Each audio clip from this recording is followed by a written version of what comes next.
안녕하세요. 목양사역 4강에 들어갑니다.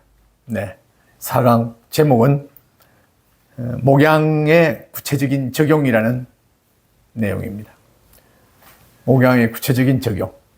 네, 이제 장로님들은 목자가 되었습니다. 그래서 이제 교구를 맡든지 이제 맡게 되어 있습니다. 그래서 그 교구의 과정이 몇 과정인지를 담당 교육자한테 확인하고 그 성도들을 구체적으로 이제 확인해야 됩니다. 만나는 방법은 신방을 하기도 합니다만은 오늘날 집에 오는 것을 꺼려하는 사람이 있다고 한다면은 이제 교회로 불러서 만나든지 집 가까이에 카페에서 만나든지 그렇게 만나서 그 성도들이 신앙의 경력을 먼저 묻습니다. 언제부터 신앙생활을 했으며 교회를 언제부터 다녔으며 또 이 교회 우리가 다니는 교회에 언제부터 오시게 됐는지 그리고 그동안에 교회에서 어떤 과정의 훈련을 받았는지 그걸 한번 구체적으로 아주 자연스럽게 질문하세요. 그러면은 과거에 CCC에서 사형일을 했다든지 아니면은 전도 폭발을 했다든지 이런 걸 이제 듣게 되면 그분의 신앙의 과정을 알게 된다는 게 중요합니다. 그리고 이제 등록을 하는 그런 성도가 있다면 내 구역에 그 성도들을 꼭 만나야 됩니다. 만나서 그분의 신앙의 과정, 경력 이런 것도 물론 알아야 됩니다. 장로로서는 먼저 성도를 알아야 돼요. 그러니까 성도가 어떤 존재이냐, 성도가 무엇인가 할 때에 예수 그리스도를 구체적으로 영접해서 하나님의 자녀로 새 생명을 얻었는지 안 얻었는지 중요합니다. 그러니까 우리는 세상 사람과 다르게 생명이 두 개입니다. 세상 사람은 육신의 생명 하나밖에 없습니다. 그러나 우리는 영혼이 있고 영적인 생명이 있고 육신의 생명이 있습니다. 그러니까 영적인 생명이 언제부터 태어나느냐 하는 것입니다. 그것은 예수 그리스도를 구체적으로 영접한 사람만이 가능합니다. 그렇게 됐는가, 주님을 영접했는가 하는 것을 확인하는 것입니다. 왜냐하니까 성경은 말하기를 우리가 세상에 태어나면서부터 전투가 시작된다고 했습니다. 우리가 지금까지는 사탄에 소속된 존재였습니다. 쉽게 말하면 마귀의 자식이죠. 그런데 예수 믿음으로 말미암아 마귀의 자녀에서 하나님의 자녀로 신분이 바뀌었습니다. 그러니까 신분이 바뀐 우리를 사탄이 가만두려고 하지 않습니다. 그래서 세상은 우리의 일단은 적입니다. 죄와 마귀와 싸워야 합니다. 우리를 죄짓게 만들고 그리고 마귀의 자녀가 되게 다시 돌리려고 하는 그와 같은 형제가 있습니다.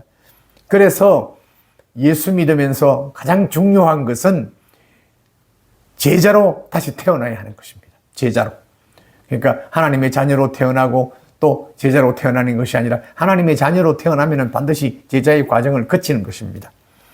그래서 예수님께서는 말씀하셨습니다. 마태복음 28장 18절로 20절에 예수께서 나와 말씀하여 이르시되 하늘과 땅의 모든 권세를 내게 주셨으니 예수님께 주셨다고 했습니다. 하나님께서. 그러므로 너희는 가서 모든 민족으로 제자를 삼아 아버지와 아들과 성령의 이름으로 세례를 받고 내가 너희에게 분부한 모든 것을 가르쳐 지키게 하라. 볼지어다 내가 세상 끝날까지 너희와 항상 함께 있으리라. 예수 그리스도를 통해서 하나님의 자녀로 태어난 하나님의 백성은 바로 성도입니다. 이 성도는 하나님께서 일생 동안 떠나지 않고 함께 하겠다고 약속하셨습니다. 그런데 가만히 있으면 함께 하시느냐? 물론 예수 그리스도를 영접한 사람이 가만히 있습니다. 그러나 그 생명은 양식을 먹고 자라야 하듯이 생명의 양식이 있습니다.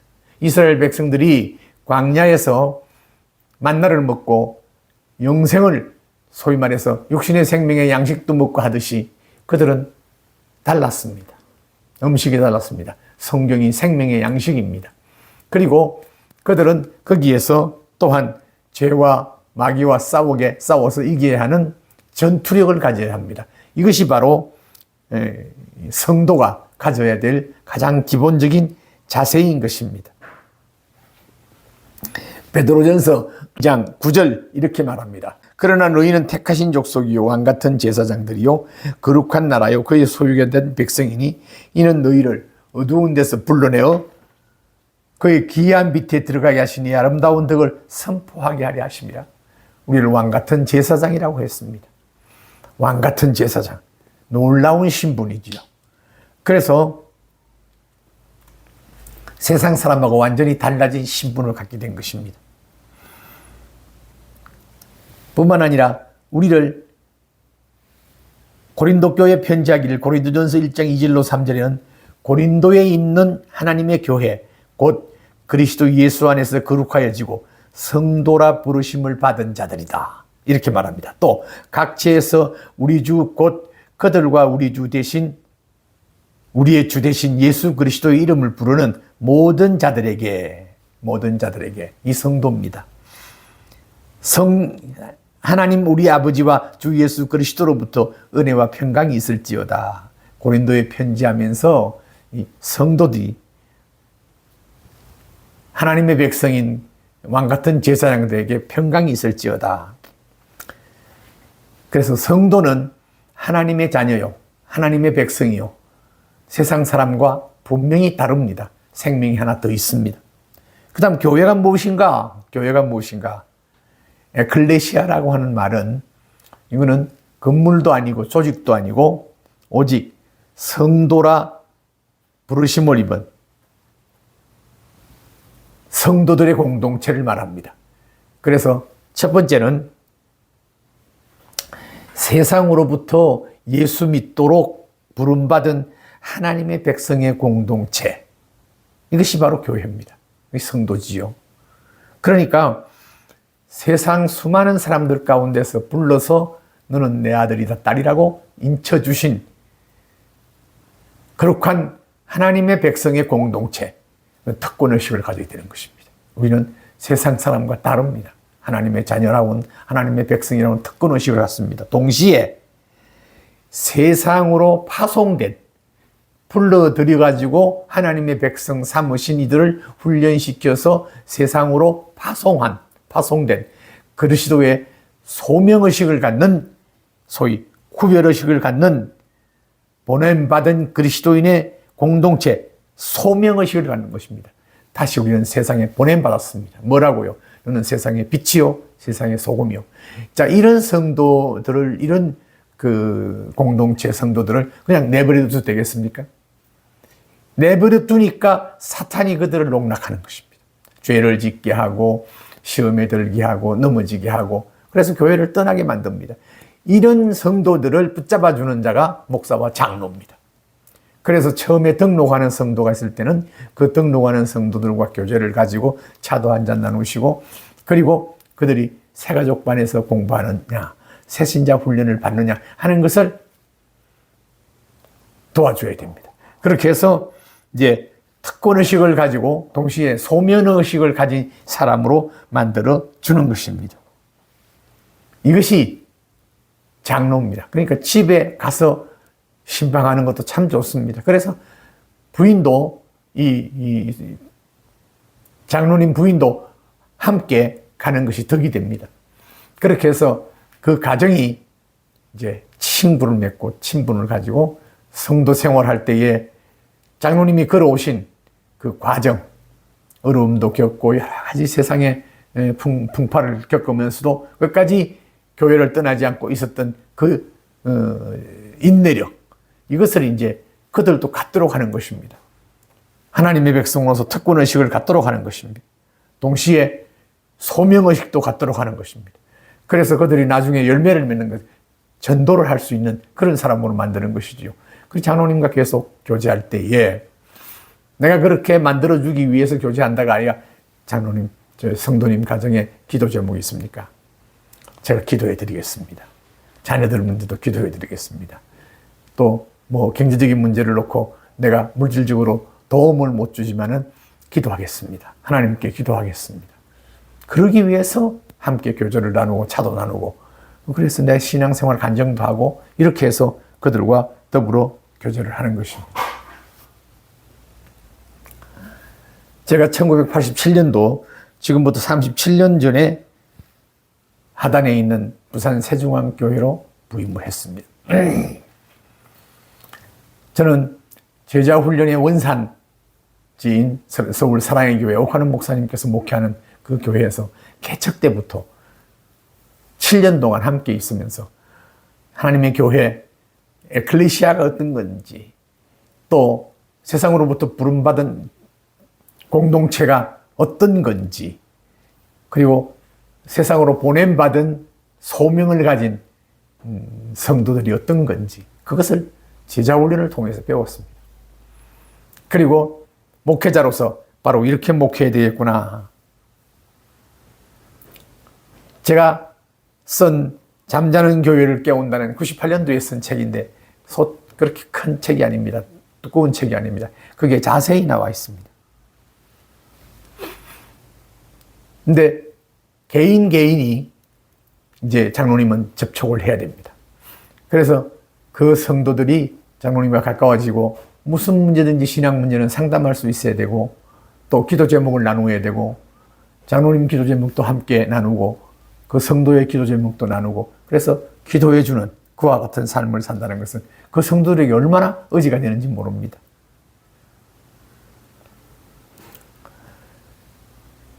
교회라는 공동체는 훈련이 없는 공동체, 정말 매력이 없습니다.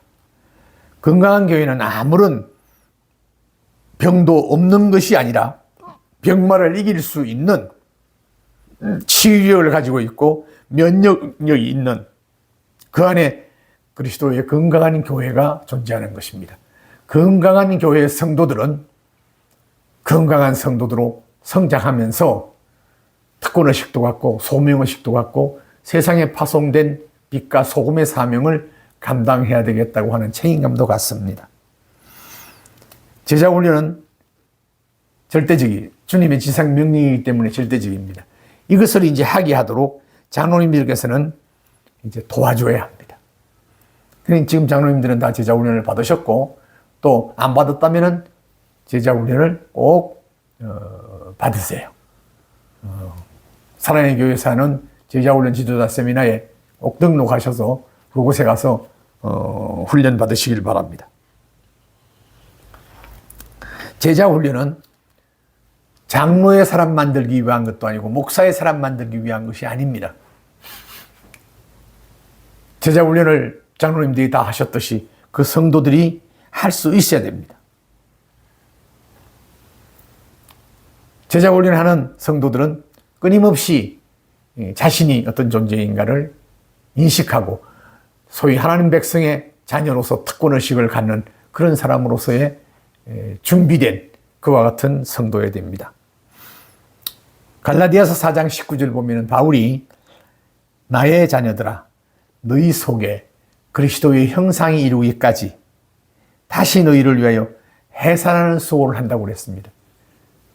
목사와 장로는 바로 성도들이 그리스도의 형상이 이루기까지 하나님 백성의 특권의식을 갖고 세상에 파송된 소명의식을 갖는, 그리스도의 제자의 소명의식을 갖는 그와 같은 성도가 되게 하기 위해서 해산의 수고를 한다고 그랬습니다.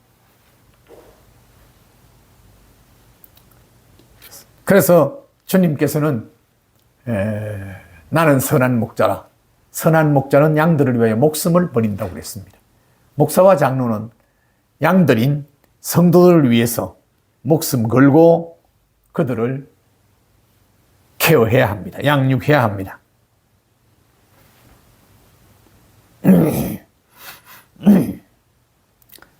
그러니까 장로님들이 그 교구의 성도들을 일단은 파악하고 그들이 장로님과 가까운 좋은 믿음의 동지가 되도록 먼저 교제를 하셔야 됩니다.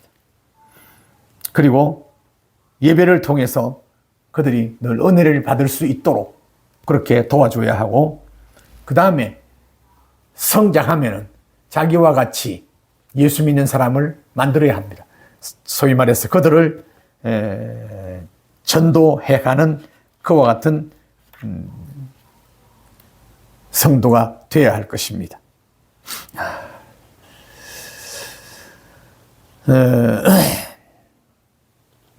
특히 여성도들은 남편이 예수 안 믿을 때에 그 남편을 예수 믿게 하기 위해서 굉장히 기도를 많이 합니다.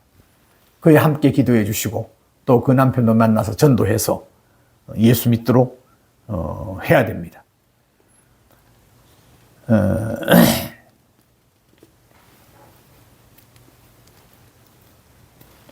이모 장로님이 이런 간증을 했습니다. 어느 날 한 성도님을 찾아간 일이 있습니다. 몇 주 동안 교회에 나오지 않던 성도라 많은 걱정이 되었습니다. 그런데 가서 만나보니 그 성도가 아주 이상한 성경적 논리를 빠져 있었습니다. 그래서 장로님하고 함께 성경 공부를 하자고 제안을 했습니다. 그 성도와 성경 공부를 마치고 지금은 그 성도도 교회에 잘 정착했지만은 만약 그때 제가 성경 공부를 제대로 하지 않고 중묵구구식으로 그 성도를 설득하려 했다면 어찌 되었을지 지금 생각해도 아찔합니다. 그래서 저는 목양장로가 된 이후로 더욱더 성경 공부에 힘쓰고 있습니다. 언제 어떻게 성도들이 물어올지 모르기 때문입니다.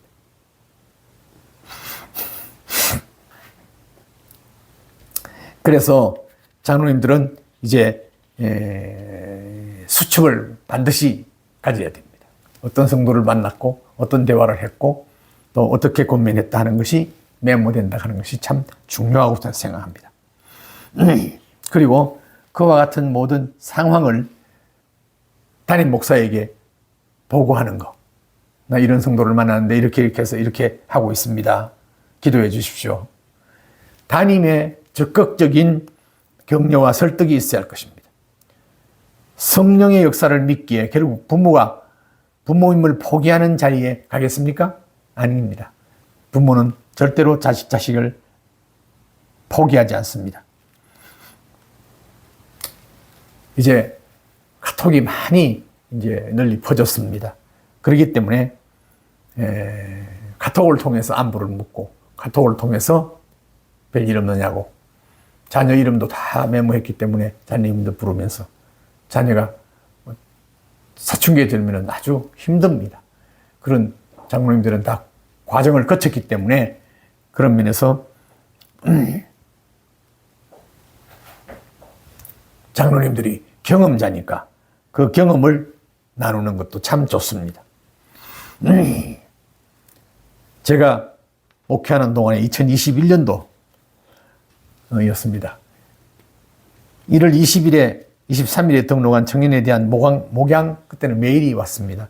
목양 메일을 받았는데 내용을 보내왔는데 금미호 선장의 딸 둘이었습니다. 당시 금미호는 소말리아 해적에게 피납된 지 110일이 되었는데 정부에서는 손을 쓰지 못하고 있습니다. 이에 담당 교육자와 목양 장로에게 연락하여 상황을 살피도록 하고 그 주일날 3부 예배 시간에 금미호 선장을 위해 온 성도가 간절히 기도했습니다. 거기에는 금미호 선장의 부인도 오게 했습니다. 믿음으로 선포하고 기도했는데 기적이 일어났습니다. 3일 소말리아 해적이 아무런 조건 없이 금미호를 풀어주기로 한 것입니다. 이런 경우를 전무한 일이지요. 수요 찬양 예배에 온 성도에게 이 사실을 알리고 함께 기뻐했습니다. 처음에는 등록을 거부한 금미호 선장의 부인도 기도의 기적을 보고 등록하여 새가족반을 받고 7개월이 지난 9월 세례를 받고 신앙생활을 잘하고 있습니다. 그런데 지난 여름 목양장로로부터 메일을 받았습니다. 어떤 메일인가 하면 목사님 좋은 소식이 있어 짧게 나누고 싶어 메일을 올립니다. 금미호 선장 가족이 우리 교회에 등록한 지 6개월쯤 된 것 같은데 부인 이정래 씨와 큰딸 수진이, 작은딸 민지 모두 신앙생활을 착실히 하고 있는데 작은딸 민지가 몇 번의 취업 시험 관계로 상심해 하고 있어서 제가 온 가족을 광복동으로 데리고 와서 피자집에서 음식도 나눠주고 제 간증도 하면서 위로해 드렸는데 지금은 완전히 회복되어 현실을 잘 적응하고 있습니다. 조금 전 부인 이정래 성도한테 연락이 왔는데 지금 아프리카 케냐에 있는 남편한테서 전화가 와서 그쪽 소식을 전해주었는데 기쁜 소식이라 목사님과 함께 나누고 싶어 급히 제가 매일의 내용을 요약해 드립니다. 지금 뭐 매일 하는 사람 별로 없죠? 있으면 매일로 할 수 있지요. 그러나 카톡을 하면 됩니다. 그 내용을 요약해 보면은 케냐에서 함께 수산물 관련 일을 하는 사람이 믿는 분이라 김대건 선장님을 교회에 인도하여 신앙 지도를 잘하여 지금 선장님이 소득이 11주까지 하고 있다고 합니다. 그리고 많은 노동력이 필요하고 납치의 위험이 있는 직접 의료 작업은 이제는 중단하고 소말리아 어민들이 직접 잡은 고기를 현장에서 바로 사서 이웃나라로 수출하는 라인을 개척하여 예전보다 훨씬 좋은 조건에서 사업을 하게 되었다고 합니다. 쉽게 설명하면 소말리아 연안에는 현재 해적들로 인해 외국 어선들이 의료 작업을 할 수 없기 때문에 물고기들이 버글버글한데 그 지역 사람들이 잡은 것을 바로 구매하여 중개 수출하는 방법인데 배 위에는 무장을 한 소말리아 안전요원들을 함께 성선시켜 안전도 확보한 상태에서 일을 하기 때문에 이전보다 훨씬 안전하고 쉽다고 합니다. 이 모든 사실이 성도의 기도와 목사님의 기도의 열매이고 저의 목양 사역의 열매라 생각하니 감사하고 가슴 뿌듯합니다. 이 메일을 받은 저의 마음이 어떻겠습니까? 얼마나 감사한지요. 2012년 9월에 세례받을 때엔 간증도 했습니다. 목양 메일을 통해 고위교역자 목양 장로가 동력함으로 얻은 유익이도 기적이라고 할 수 있습니다. 이 장로님, 담임 목사가 이렇게 시간을 많이 내어서 이렇게 케어할 수 있겠어요? 교육자는 또 젊습니다. 그런데 지금 목양 장로는 지금 현재 아버지 빨입니다. 그런 장로님들이 이 가족을 목양할 때에 얼마나 도움이 됐겠습니까? 그렇습니다. 저는 지금 은퇴하고도 이 목양에 대해서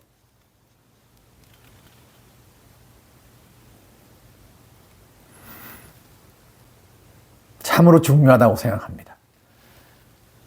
목양사역 컨퍼런스를 받지 않았다 할지라도 이 유튜브를 통해서 몇 번 반복해서 들으면은 이것이 바로 목양사이구나 알게 될 것입니다. 그래서 성도를 품고 성도를 케어하고 그들을 독립해서 열매를 맺으면서 신앙생활을 할 수 있도록 돕는 것이 목양 장로입니다. 그렇기 때문에 이 사역에 대해서 장로님들이 교인 만나서 상담하고 또 기도해주고 그러면 지금까지는 내 자신과 나라를 위해서만 했다면 이제는 내가 내 목장에 있는 목양, 양들을 목양하면서 기도하고 할 때에 얼마나 하나님이 기뻐하실까요? 이와 같은 사역이 이제 장로님들을 통해서 교회마다 일어나기를 주의 이름으로 축원합니다. 감사합니다.